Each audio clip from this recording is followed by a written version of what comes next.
AI da bizim bugün teması. O bize bir instrument hangisi bize verir daha hızlı kabul etmeye ki bu informasiya edeceğiz. Ama bizden soralım kendimize niçin biz onu kabul edeceğiz? Niçin o bize lazım? Ki bu bularsak ki bu sorusa cevap biz anlayacağız. Nasıl kullanma. Hepsimizde var fenalık, hepsinde var işlerdi.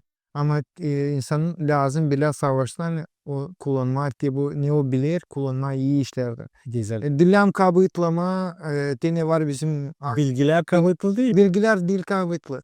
İnce var bizim bizim yerlerimiz yapar. Hem de sen veresin yaptığın atsılık diyeceğiz Allah'ın lafına da. E, orada da söyler hani insan durgunmasın, Ya doğru. mudres kabul etme, öğrenme diye bu da söyler hani. O vakitler yoktu böyle işler kompüterler gibi. Ama o vakitler söylerdi hani. Ara bilgi. Durmayın aramakta. Da doğru. Ki bu işte teknolojiler de o bir instrument yani durmama zaten kişi durar o bakar geri yaşar geri işler. Kayı. Ki o işin kişi baksın ileri ki bu uçanlar niye var?